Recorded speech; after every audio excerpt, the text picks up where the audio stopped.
Okay, hello. Thank you for Hi. joining us. Thank you for joining us today for our next session of Meet the Members of Empower Africa. I am excited and honored to host this terrific podcast. My name is Shai Bernstein. I'm VP of Business Development and Partnerships in Empower Africa. These podcasts every Monday at 5 p.m. CAT, that's Central African Time, also known as GMT plus 2, and also known as IDT and many other abbreviations. Before I present our distinguished guest, for those of you who are joining us for the first time, just a quick presentation. Empower Africa is a business community with a mission to drive investment, trade, and job creation in Africa.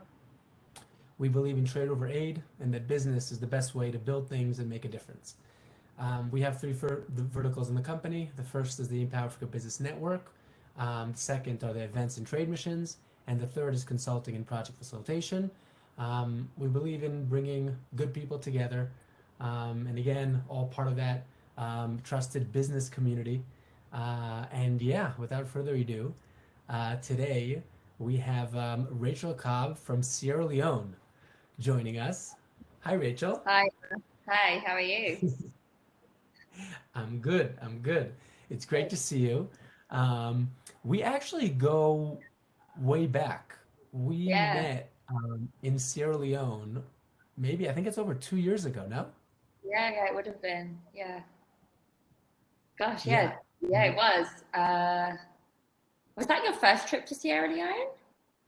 Yeah, I think it was on the first trip, and if not, one of the first ones following that. But I remember that, then you were with Sierra Agra, which we'll get to in a Yeah. minute, and then Hmm. you'll also tell us more about the current position that you have and that you're holding now in UNIDO.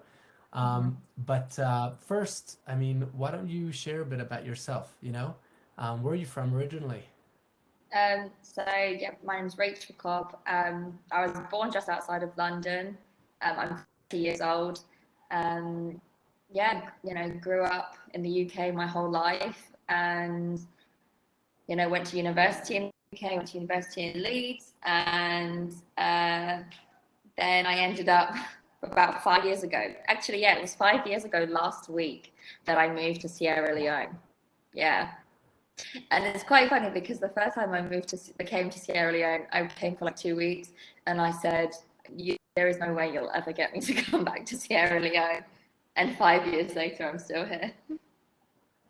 Wow, 5 years. Hold on. So let's just understand this again for those who are, our listeners may not have heard that.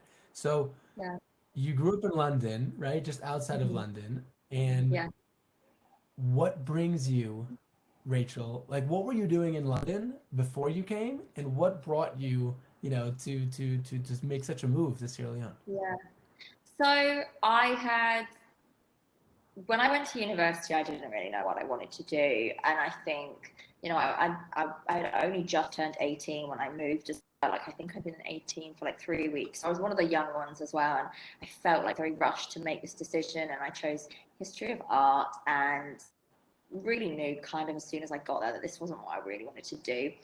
Um, and but I've always kind of been quite maybe like entrepreneurial and and keen for business, and I think because my dad has his own business and things, like I've grown up around that. So when I left university in Leeds, I moved straight to London, and I was working for quite a well-known fashion retail brand, and I was working in sort of like the retail's ops, and so again it was to do with troubleshooting and how do you improve sort of this experience. So I was traveling around a lot to all the different areas, like all over the world, because it was a quite a big company. Um, we would go in and we would, analyze the situation, and and try and basically turn these stores around. And that was really great, and I had a lot of fun, and I got to travel, and I was still young, and I had a lot of responsibility. So I learned a lot. I learned a lot about sort of quality infrastructure, a customer focus, but also like a Mhm. business mind, you know, in sales. So Uh-huh. I was working doing that, and I would, I was pretty much living out of a suitcase and was just traveling all the time. And I had known this person since I was, quite young, a family friend, and he was just opening an NGO in Sierra Leone. And I just happened to be home one weekend, the same time that he was at the house. And he was telling me about, this NGO I'm going to start, and it's about a sustainable housing solution, and it's going to be in Sierra Leone. And I don't know, really, something in me said, I think I can help you with this. Wow. There was nothing set up at that point. It was literally just him in his office at home. And I said, you know what, I think I can help you build on this. We can develop this, so in one sense, it was his dream, but I was like, I think I can make this into a reality with you. I'm organized. I can build things. I'm good at starting things. Like I was saying, I enjoy sort of the entrepreneurial things. So I was like, I'm good at starting projects. So I left my job in London and started working at this NGO called Home Leone. And again, originally I said, I'm very happy to help everything in the UK. I work in the UK office. I was doing the operations all from the UK, but I really don't want to live in Sierra Leone. I'm happy with my life. Yeah, and then the more that we started getting into things, I learned, basically all legal structures. How do we create an NGO in Sierra Leone and in the UK? All the operational sides. What kind of program are we really starting? Right.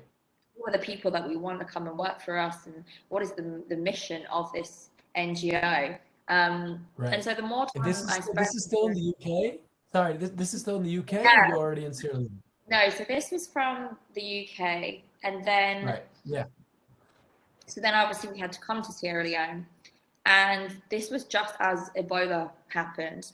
So we come out. Wow. We start to build everything here. We enable our team. We hire the team in the UK. We've been working for them for months in the UK, training them, working up with a curriculum. We come out to Sierra Leone, we find our office, we set things up, we find the local stuff, and then boom, Ebola happens. And so we have to leave. So then we continue to work from the UK for quite a few months more. And really, we didn't really want to leave. But, because we weren't working in health, there was no real need. And our insurance really sort of said, you can't be here. So we had to leave Sierra Leone, yeah. So I continued to work then from the UK for a few more months. And then I came back and we were working here. And again, I was back and forth. And I ended up somehow, again, living out of a suitcase, 2 weeks in Sierra Leone, 2 weeks in the UK. And I you know what, again, I don't want to do this. I need to be somewhere and I need to be there full time. So let me move to Sierra Leone. And it was really nice, actually, because my boss at the time said, thank God you chose this. I've wanted you to do, but I wanted you to come to that choice on your own. So that's how it happened. Wow. That's incredible. I mean, and let's go back for a minute to that first trip to Sierra Leone, right? So have you ever been to, Sierra Leone, any other developing countries or? Yes. So this? when I was 15, my family became involved with an education program. And so through my dad's work, he has a trust, and it was in the Dominican Republic, and it was to do with, education and building schools and things like that. So when I was, I started to go out with my dad and looking at the projects that he was working on. So I think that's where initially the seed was planted.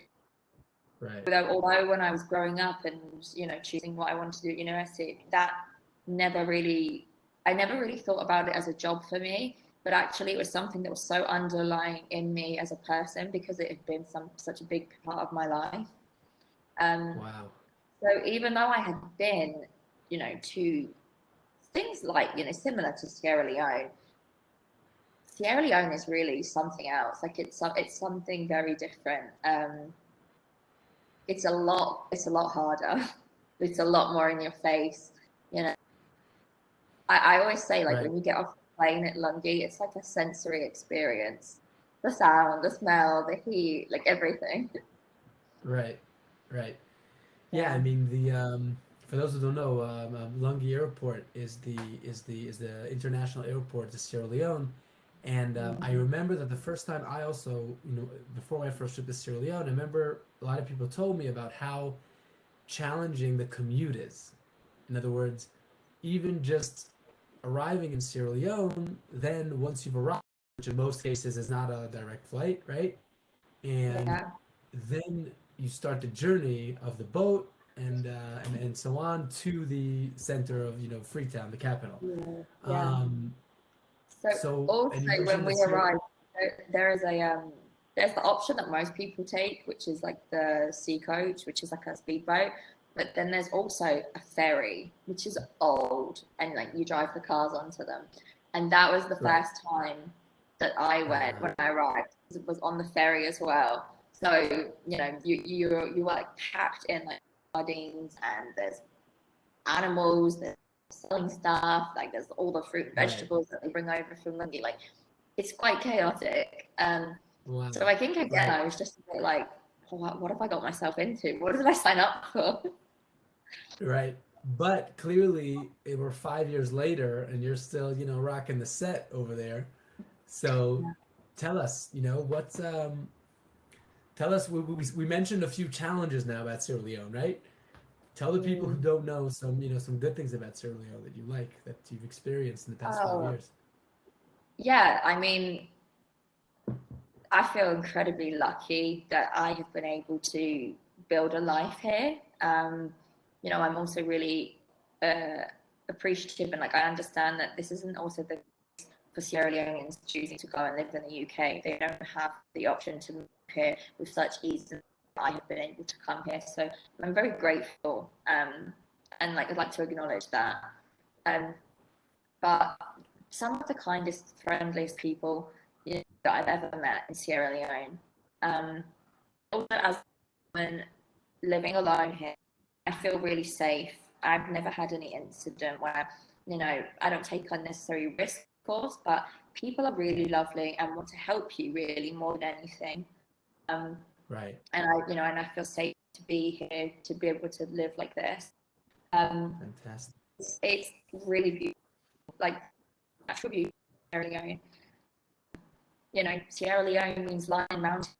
And the just beautiful mountains that they have in Sierra Leone, not just in Freetown. If you go out of Freetown and you go up country, like the line after, um, and of course the beautiful beaches, like the pure white sand and the like aqua water. Sierra Leone is really, Right. yeah. Wow. Wow. You're speaking about it now, and I just can't wait to come back for his.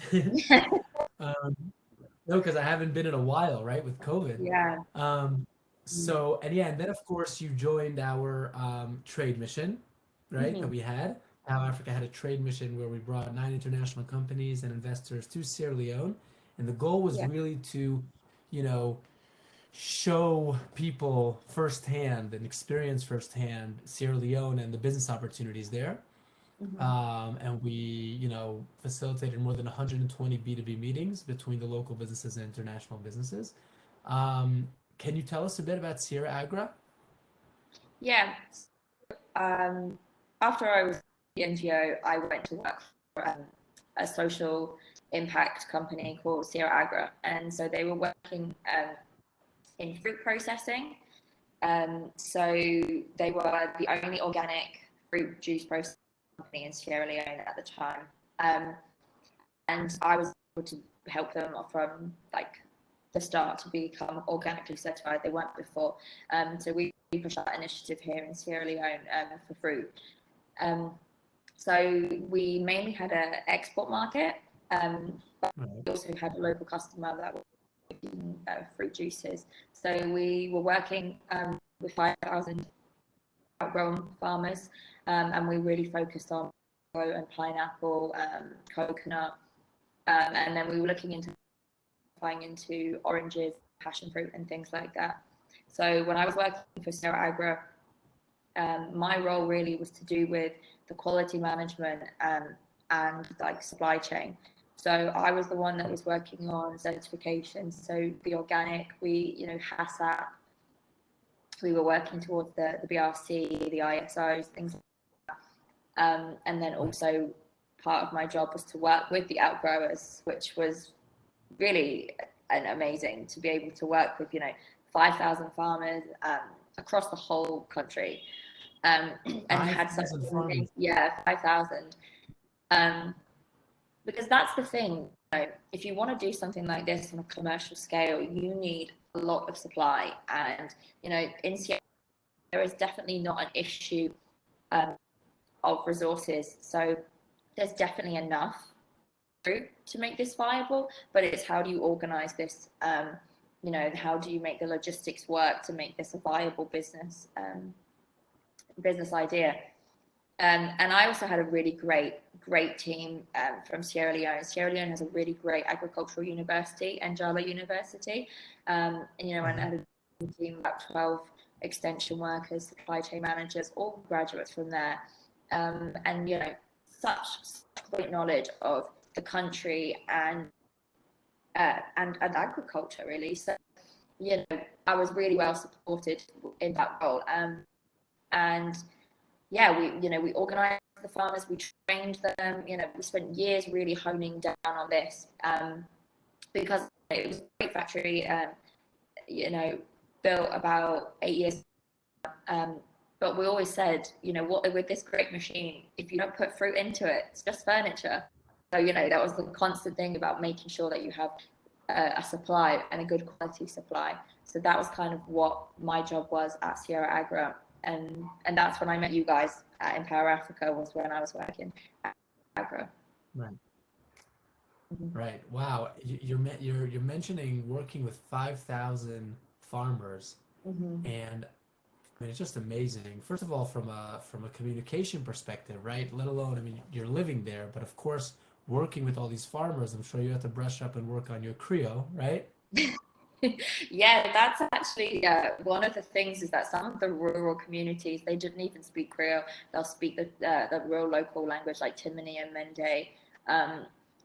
It was great to have the support of this team that were able to facilitate that. But Right. time working out in the field, because I felt it was really important that that we had a presence there, not just when it came to buying, that they know that you're invested in them in the long term. So again, there's a particular culture in Sierra Leone to do with aid, because obviously that has so heavy in this country since the war and since Ebola. And so it's trying to get away from that idea of that, like, everything is just sort of given for free. So that's why we would do so much training and teaching about, like, if you implement these things, your income will increase, which means that you can afford to do your own inputs. And then again, your increase again tenfold, because if you're putting these things in place. So it was a lot of communication, and we did have to spend a lot of time in the field, which meant a lot of time on the road and a lot of time traveling. But again, a really great experience to see, this beautiful country and spend time with all these people. Right. Wow. That's amazing. I remember, for one, the truth is, I've actually traveled quite a bit, throughout, like, before I came to Sierra Leone for the first time, but I haven't been in that many developing countries. And I remember one of the things that really blew me away in my first visit in Sierra Leone was learning that, just the sheer number of smallholder farmers. I believe it's more than 50% of the produce in the world is grown by smallholder farmers, if I'm not mistaken. Yeah. I mean, 70% of the population of Sierra Leone are farmers. 70% of the population of Sierra Leone are farmers. Wow. Yeah. Yeah. And so that's clearly such a huge focus and, core, you know, just such a fundamental part of Sierra Leone as a country. And it's such a, rich country from an agriculture perspective in terms of the soil and the water and whatnot, right? Yeah. But I think that really, I mean, working with 5,000 farmers, um, what would you say is kind of your, I don't know, your biggest take, from that experience? Um, I mean, for me, what was the best thing that was to see how this their life like on a measurable scale because 5,000 farmers don't normally have access to business like this. And that's probably one of the reasons why.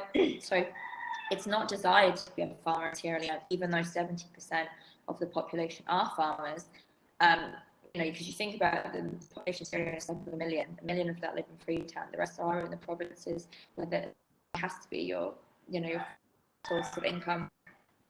But we were able to see over like the 4-ish years I was working there, I was able to see the improvement in the livelihood of all these people because there was an access to business that they didn't have before. They would never produce on bulk level. There was never a formal like business agreement.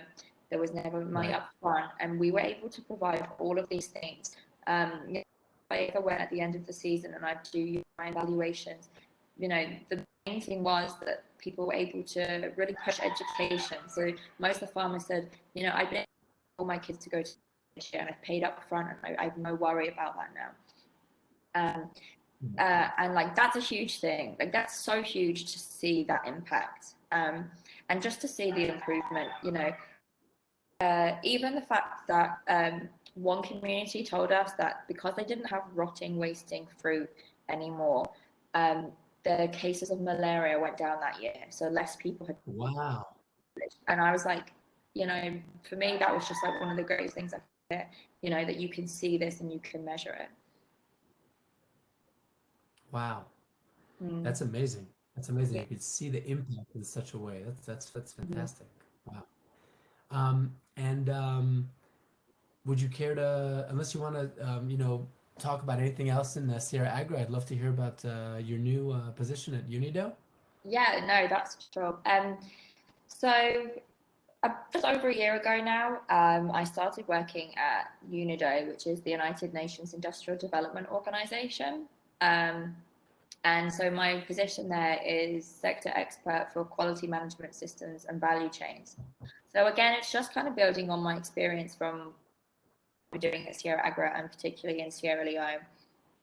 And so the project that we're working on right now is a 5-year project. It's funded by the EU and it's called the WACOM project, which is the West African Competitiveness Programme. And it's regional, but then it also has obviously the country aspect. So I'm working on the Sierra Leone aspect. And basically, like the project has 3 pillars. So that's like quality infrastructure services, chain development, and enabling business policies. Right. So we also have like the 3C approach to this whole project. So what we want to do is develop competitiveness, obviously in the value chain. And then when we develop that, we then work on conformity. So that's to do with like your certification standards bureau, making sure that conform to the international standards.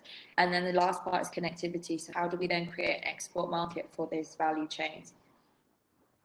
I'm really heavily working on right now are developing the value chains, and the value chains for this program are oil palm, cassava, and cacao. And then for the conformity part, I'm working with there's like a few aspects. So I'm working directly with SMEs to implement ISO 9001, which is quality management systems, and then also ISO 22000, which is food safety. So I have about 65 SMEs that I'm working with, and I've interviewed them all and categorized them, and so we've broken them down, and like I've got about 9 at the moment that will probably get certified this year. And then also in this same arm of conformity is working with the Standards Bureau. So we were going to help them develop to become an accredited Right. certifying body, because that's one of the other main issues, which I also learned from Sierra Agra, is that you can have a really great product here in Sierra Leone, but there is no way to sort of show have the money to bring someone in to audit you, and there's no that's not available here in Sierra Leone. And you're looking at maybe over $10,000 just to for one product. So that really means that you're pricing people out of being able to do this, which means that they don't have access to the export market. So if we Wow. certifying body in Sierra Leone, which we're doing through the Standards Bureau, that means that it opens access to like any SME, any farmer, anybody that wants to get their product certified, internationally recognized, which means then they have access to this international market. And So this also, sorry. hold on, Rachel. Sorry, I just want Yeah. to make sure. So you're saying you're enabling local farmers to get the certification, the international certification that then can open up the international market for them for their mangoes, cocoa, and so on. Is that what you mean? Yeah, so we we are developing like the value chain in three particular value chains, but for the certification, it can be any product. So that yeah, this is just opening the doors for basically everyone in Sierra Leone.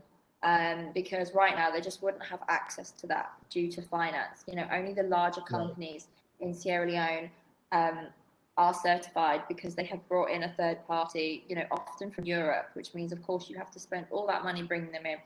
The cost of them being here whilst they're in Sierra Leone, that doesn't even include the actual charge for the certification and all the admin that goes with that. So that's why it's such a high cost. But if you are able to do that in Sierra Leone, you have auditors from Sierra Leone, you have a body that is accredited internationally, but based in Sierra Leone, you're talking about, more than half of the cost being taken away. Right. Wow. Mm-hmm. Wow. Fantastic. Yeah, So, yeah. who would you be interested in meeting, through the Empower Africa Business Network in the community? So we're really interested in working with people that have sort of this background in quality management, because that's one of the things here is that one of the requirements also of a certification body is that you don't just have auditors within the certification body. You need to have private also.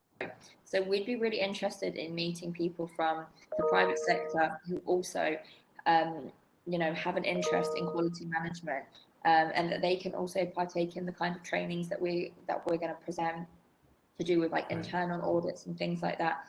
So if there are people who have an interest or a background or want to develop their business in this capacity, those are the kinds of people we'd want to meet.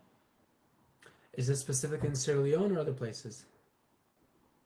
So really for like the SMEs, it would be in Sierra Leone, but what we really need is people that continue this like culture of quality, which is kind of really missing in Sierra Leone. And again, even with myself, it's not enough on the team to this. So we need international experts in quality management to also come over. This project will end in 2023, but it's got 5 years more after that, and it will be like the next stage of quality management. So we would be interested in people that maybe have certification, training, with like the ISOs, any sort of export market experience, things like that. So you're looking for experts, essentially, experts that have the Yeah, experience and the training, right? yeah. And particularly if they have experience in Africa as well. Got it. Got it. Hmm. Okay. Well, first of all, I'm happy to take that offline, by the way, and see how we can help, Yeah, and connect with relevant members. So we'll take that offline and discuss specifically. yeah, We have like before we end each session, I always like to ask the people who hmm, are the guests on the podcast for a specific quote or saying that they are inspired by and that they connect with, and to yeah. share with us here. So So please. I'll give you just a bit of a background as well. So this was sent to me by my boss here at the UN, and I found him very inspiring to work with, and he has been a really great mentor for me in developing my career in the UN system, but also, Sierra Leone. So the quote is, "Success is a choice. Success and accomplishments are not limited to the lucky few. They are available to anyone who chooses to be focused, persistent, committed, positive, and enthusiastic." So yeah, that for me also just speaks probably a lot for being here in Sierra Leone, because it's not an easy environment to work, and lots of people, it's not for them, or you really have to kind of stick out. And so for those who have been successful, that they have just really powered on through. And so again, I just think, it's a choice. It's a choice to be here, and it's a choice to be successful here. Wow, wow, that's fantastic. I love it. Can I ask you to read it again? You mentioned persistence, Sure. discipline. Yeah. So it's, success is a choice. Success and accomplishments are not limited to the lucky few. They are available to anyone who chooses to be disciplined, focused, persistent, committed, positive, and enthusiastic. Love it. Yeah. Love it. Wow. Great. Thank you. Thank you. I'm adding that to my quotes. I like that. Thank you very much. Yeah. Okay. Did you want to, bring up anything else or mention anything else before we finish today? No, just thank you for having me. And, really hope you can continue to do the great work. Like, I've seen it firsthand in Sierra Leone, what Empower are doing. And I think it's really like appropriate for the time that we're in the way that we're developing in this country. So I'd like to see you guys back here again. Amen. Very soon. Very soon with God's help. Yeah. Rachel, thank you so much for joining us. Great to Thank see you you. as always, and we'll be in touch soon. Yeah, Thank stay you. safe and healthy. You Thanks for too. joining us. Bye. Bye.